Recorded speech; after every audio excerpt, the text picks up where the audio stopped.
Alors, dans le contexte actuel, les meilleurs produits en matière de retraite, il y a évidemment l'assurance vie, qui reste le produit préféré des Français, qui est un produit souple, qui permet une sortie en capital ou une sortie en rente.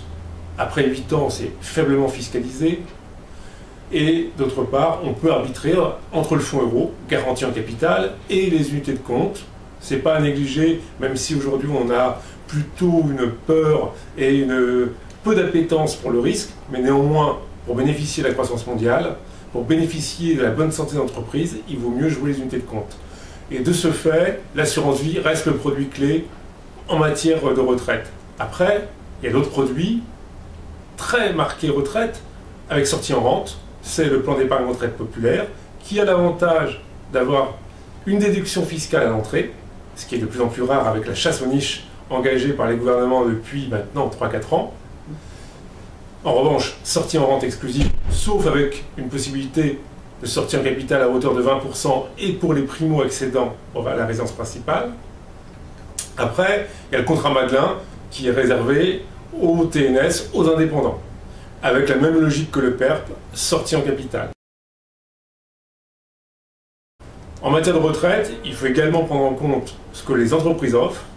Et donc dans les entreprises, on peut avoir le PERCO, qui a été mis en place par la loi Fillon de 2003, qui permet une sortie capital ou rente, défiscalisée assez fortement, et également les produits d'épargne retraite collective, article 83, ou donc pour les plus chanceux, article 39, les fameuses retraites chapeau qui ont fait parler d'elles ces dernières années. Alors, la sortie de la Grèce de l'euro, en ce qui concerne l'épargnant, le problème est en fait derrière.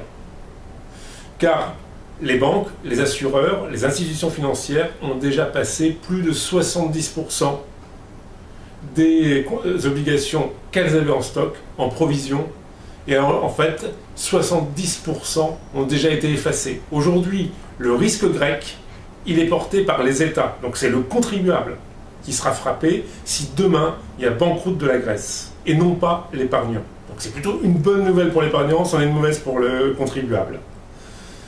Une défaillance de la Grèce donc, ne changerait pas aujourd'hui le rendement des contrats d'assurance vie des fonds euros et ne pèserait pas de manière forte sur donc, la rémunération des épargnants. Certes, des banques pourraient être impactées au titre de leur activité qu'elles exercent en Grèce. C'est le cas du Crédit Agricole, c'est le cas un petit peu de la BNP Paribas ou de Société Générale. En revanche, ce serait plus compliqué si l'effet de domino continuait, si après la Grèce, c'était l'Espagne, le Portugal et l'Italie. Mais là, on entre dans un autre schéma qui n'est pas donc le schéma évidemment souhaitable et souhaité par les pouvoirs publics.